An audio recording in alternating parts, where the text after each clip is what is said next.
Good morning everyone. आज हम लोग जो है इंग्लिश ग्रामर देखेंगे और इंग्लिश ग्रामर का आप कह सकते हैं रीढ़ की हड्डी यानी आधार स्तंभ टेंस को पढ़ेंगे। स्टूडेंट्स, टेंस जो होता है वह पूरे इंग्लिश ग्रामर नहीं, इंग्लिश लैंग्वेज का जो है ना वो पूरा रीढ़ का हड्डी है, पूरा ढांचा देता है। अक्सर लोग, चूंकि हम लोग हिंदी भाषी क्षेत्र के लोग हैं, अक्सर चाहे पूरे देश में अलग अलग स्टेट में अलग अलग भाषाएं बोली जाती हैं, सबके लिए अंग्रेजी बोलना जटिल सा प्रतीत होता है।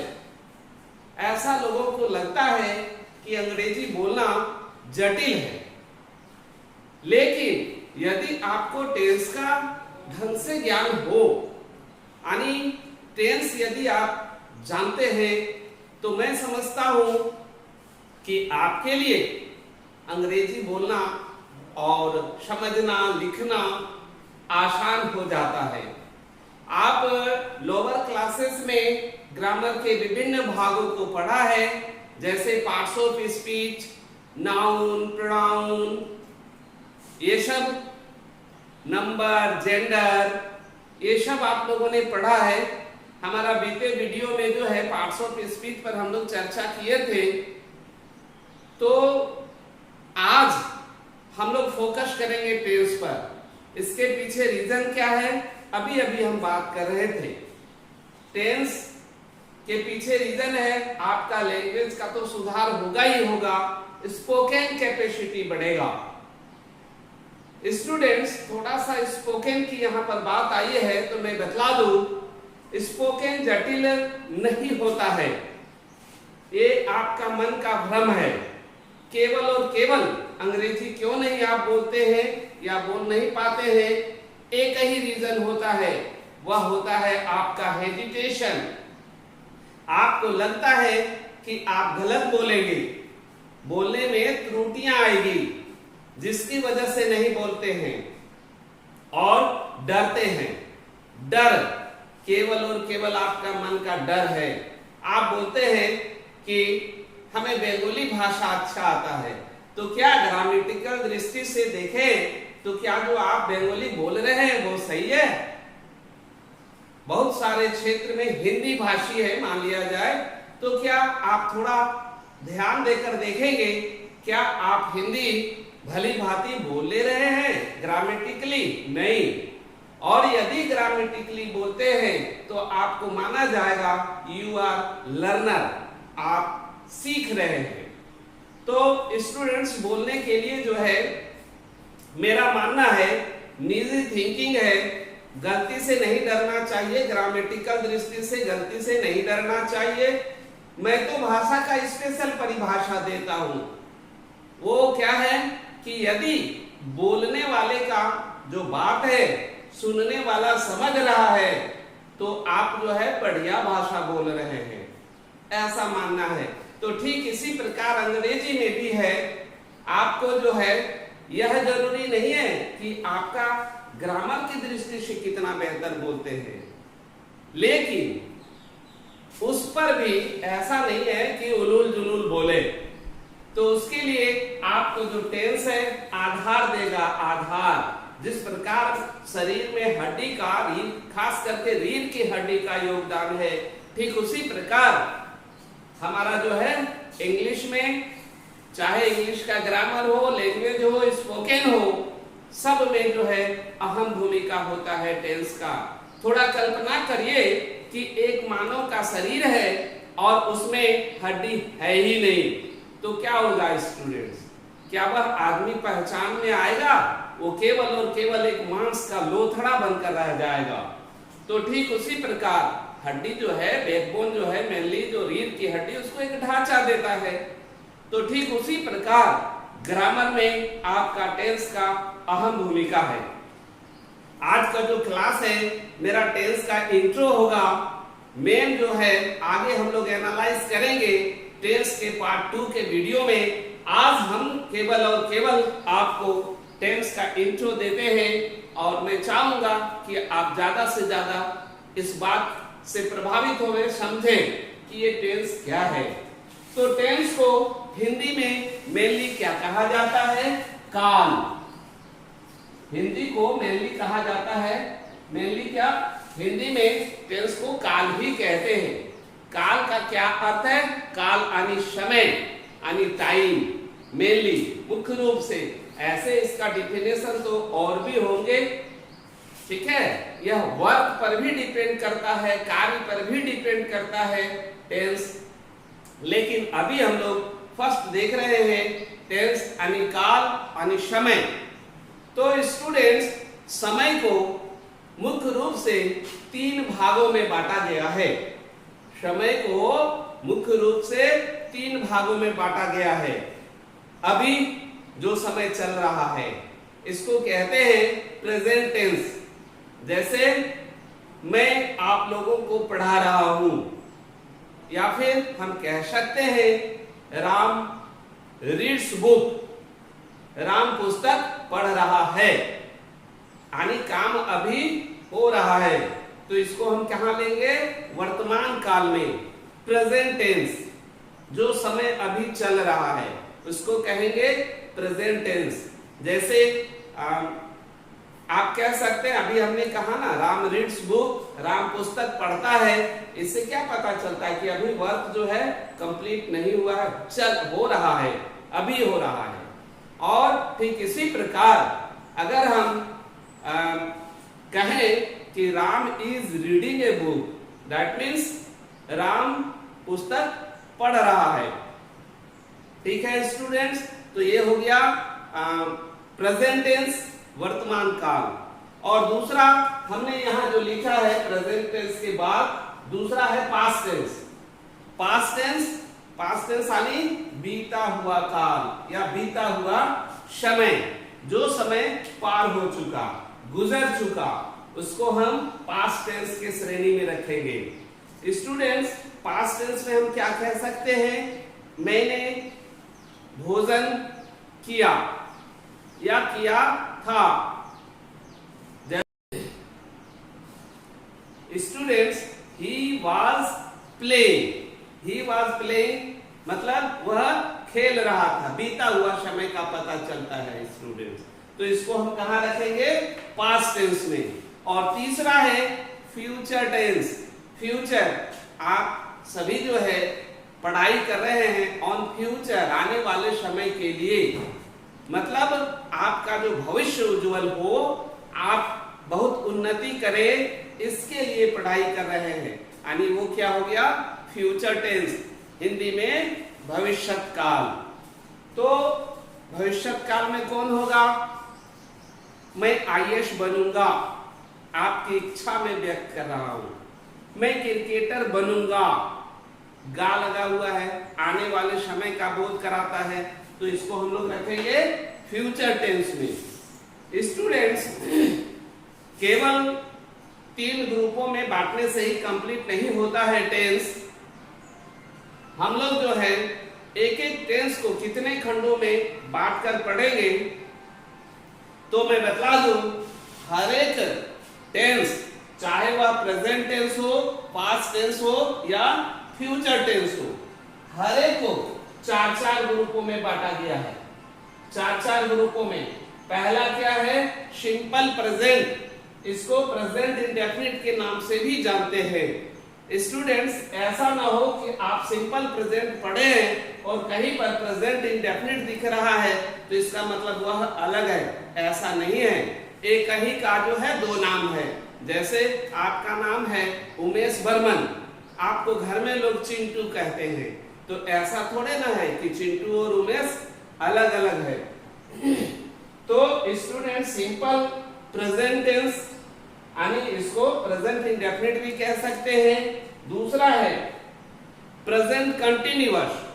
प्रेजेंट कंटिन्यूअस, इसको प्रेजेंट प्रोग्रेसिव भी कह सकते हैं। क्यों कहते हैं इसकी चर्चा हम लोग करेंगे। और तीसरा है प्रेजेंट परफेक्ट और चौथा है प्रेजेंट परफेक्ट कंटिन्यूअस। स्टूडेंट्स, केवल और केवल ये चार को अगर आप याद कर लेते हैं तो अगला पास्ट टेंस भी आपका कंप्लीट होगा। कैसे होगा?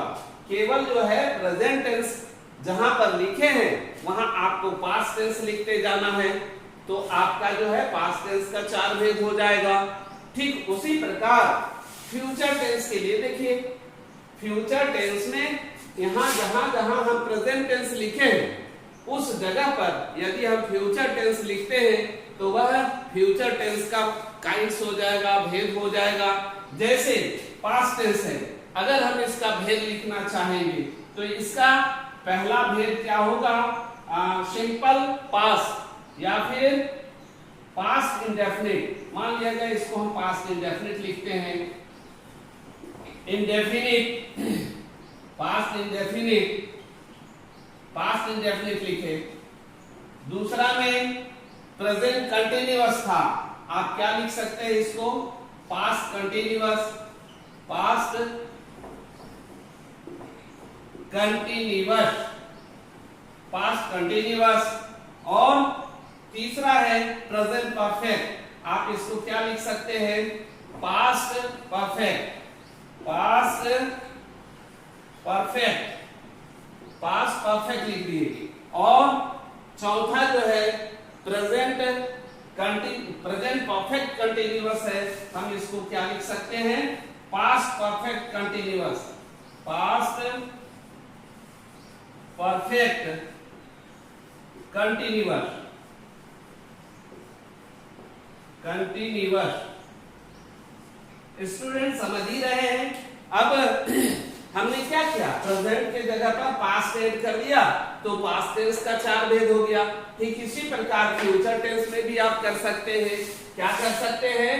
जहां पर पास्ट इंडेफिनिट लिखे हैं वहां हम क्या लिखेंगे? Future indefinite.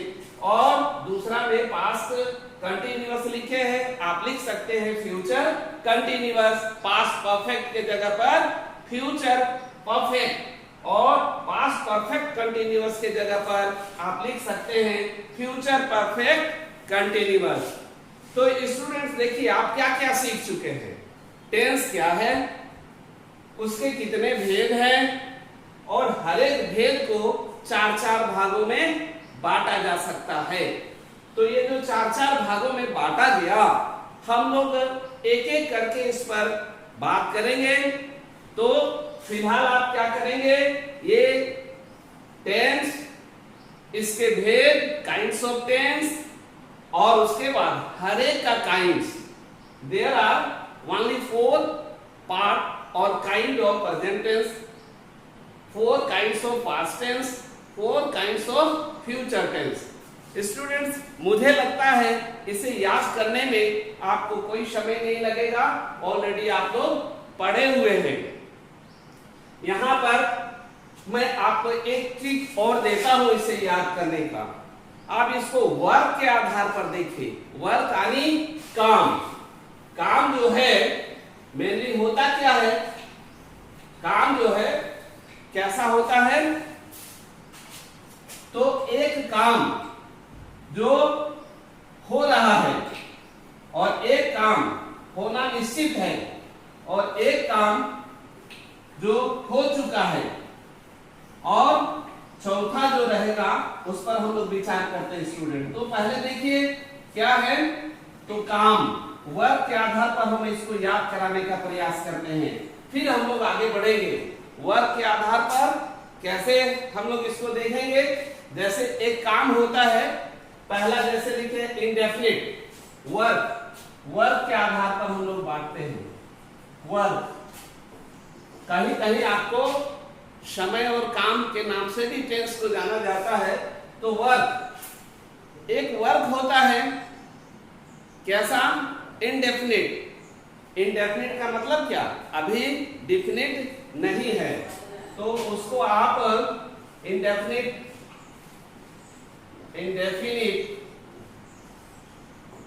वर्क के आधार पर हम लोग बांट रहे हैं। इंडेफिनिट मतलब डिफिनिट नहीं है।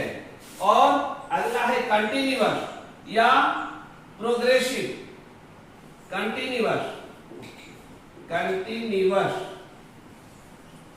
और दूसरा है, अगला है परफेक्ट, परफेक्ट। देखिए पहले हम तीनों को पहले समझ लेते हैं। इंडेफिनिट का मतलब क्या?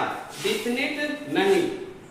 जैसे हम कहेंगे राम पढ़ता है, ठीक है, तो काम कंप्लीट हुआ, ये डिफिनिट नहीं है। चल रहा है, या यूं कहिए कि थोड़ा संशय है। और कंटिन्यूअस, कंटिन्यूअस का मतलब क्या हुआ? जो अभी प्रोग्रेस में है, चल रहा है, इसीलिए हम इसको प्रोग्रेसिव भी लिखे, यानी वर्क आपका चल रहा है। और परफेक्ट, परफेक्ट माने कंप्लीट, हो चुका काम आपका, तो ये हो गया परफेक्ट। और चौथा है परफेक्ट कंटिन्यूअस, हो चुका है फिर भी जो है उसमें यह बात लगा हुआ है कि थोड़ा काम जो है बाकी है, चल रहा है। तो इस तरह से वर्ब के आधार पर भी आप टेंस को जो है आप 4 भागों में बांट सकते हैं। यह ट्रिक मैं केवल आपको याद करने के लिए समझा रहा हूं स्टूडेंट्स। तो इसके बाद हम लोग क्या पढ़ेंगे? हर एक को पहचानेंगे, आइडेंटिफाई करेंगे, उसमें सेंटेंस कैसे बनेगा इसकी चर्चा करेंगे स्टूडेंट्स, ठीक है। तो पहले इसको आप लोग लिखकर याद कर लेंगे।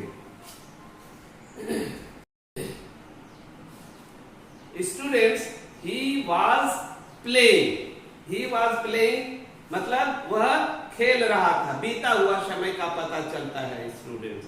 तो इसको हम कहां रखेंगे? पास्ट टेंस में। और तीसरा है फ्यूचर टेंस। फ्यूचर, आप सभी जो है पढ़ाई कर रहे हैं ऑन फ्यूचर, आने वाले समय के लिए, मतलब आपका जो भविष्य उज्जवल हो, आप बहुत उन्नति करें, इसके लिए पढ़ाई कर रहे हैं, यानी वो क्या हो गया? फ्यूचर टेंस, हिंदी में भविष्यत काल। तो भविष्यत काल में कौन होगा? मैं आईएएस बनूंगा, आपकी इच्छा में व्यक्त कर रहा हूं।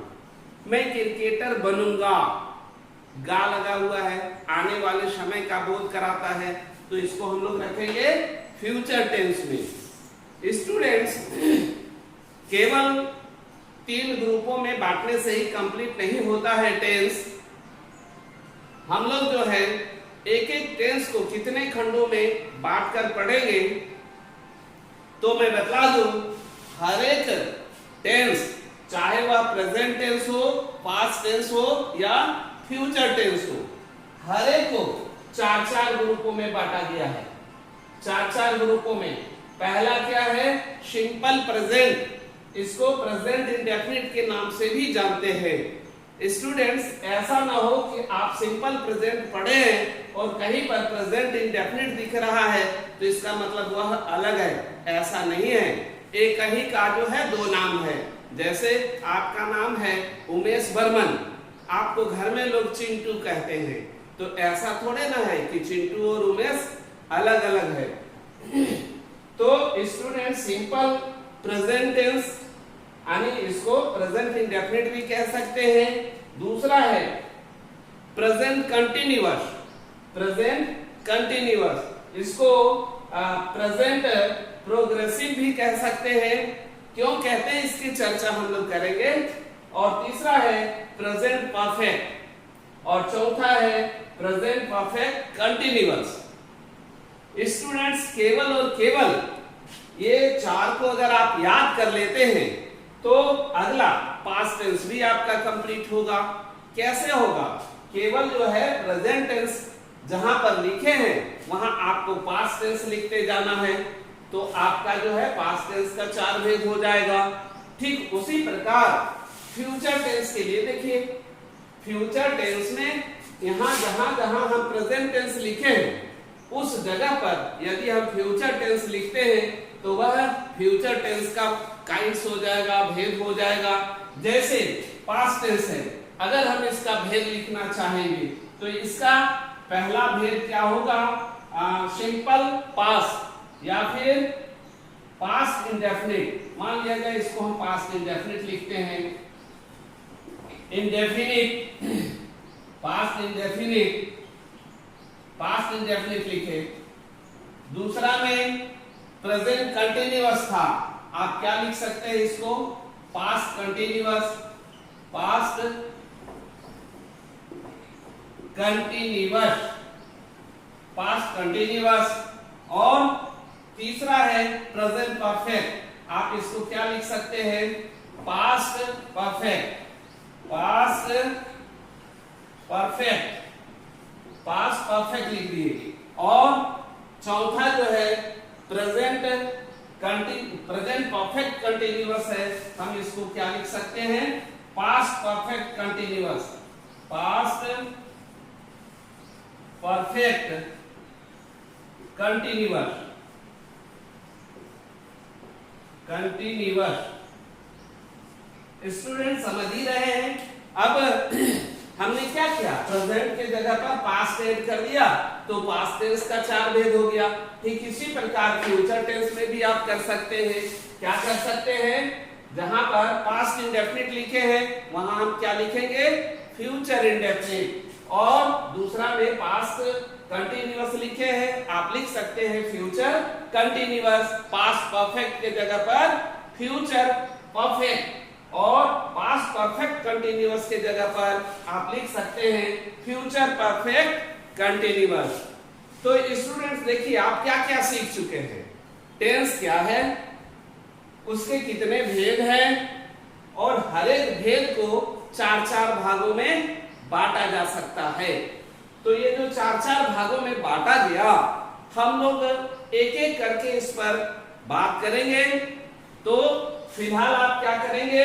ये टेंस, इसके भेद, काइंड्स ऑफ टेंस, और उसके बाद हर एक का kinds. There are only 4 part और kind of present tense, 4 kinds of past tense, 4 kinds of future tense. Students, मुझे लगता है इसे याद करने में आपको कोई समय नहीं लगेगा, ऑलरेडी आप लोग पढ़े हुए हैं।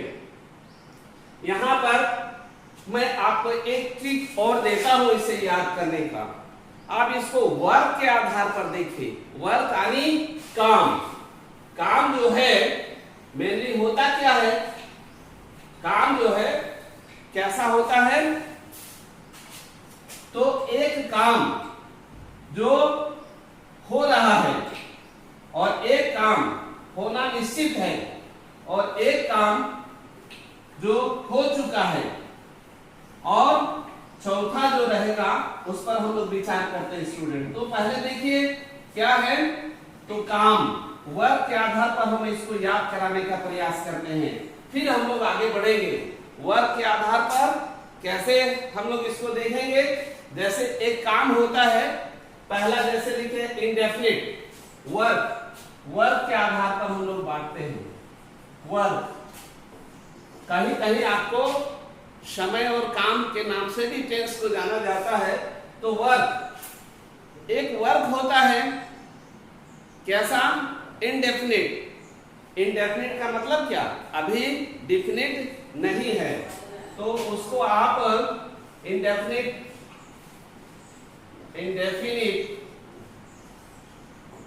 वर्क के आधार पर हम लोग बांट रहे हैं। इंडेफिनिट मतलब डिफिनिट नहीं है। और अगला है कंटिन्यूअस या प्रोग्रेसिव। Continuous, continuous. और दूसरा है, अगला है परफेक्ट। परफेक्ट। देखिए पहले हम तीनों को पहले समझ लेते हैं। इंडेफिनिट का मतलब क्या? डिफिनिट नहीं। जैसे हम कहेंगे राम पढ़ता है, ठीक है, तो काम कंप्लीट हुआ, ये डिफिनिट नहीं है, चल रहा है, या यूं कहिए कि थोड़ा संशय है। और कंटिन्यूअस, कंटिन्यूअस का मतलब क्या हुआ? जो अभी प्रोग्रेस में है, चल रहा है, इसीलिए हम इसको प्रोग्रेसिव भी लिखे, यानी वर्क आपका चल रहा है। और परफेक्ट, परफेक्ट मैंने कंप्लीट, हो चुका काम आपका, तो ये हो गया परफेक्ट। और चौथा है परफेक्ट कंटिन्यूअस, हो चुका है फिर भी जो है उसमें यह बात लगा हुआ है कि थोड़ा काम जो है बाकी है, चल रहा है। तो इस तरह से वर्क के आधार पर भी आप टेंस को जो है आप 4 भागों में बांट सकते हैं। यह ट्रिक मैं केवल आपको याद करने के लिए समझा रहा हूं स्टूडेंट्स। तो इसके बाद हम लोग क्या पढ़ेंगे, हर एक को पहचानेंगे, आइडेंटिफाई करेंगे, उसमें सेंटेंस कैसे बनेगा इसकी चर्चा करेंगे स्टूडेंट्स। ठीक है, तो पहले इसको आप लोग लिखकर याद कर लेंगे।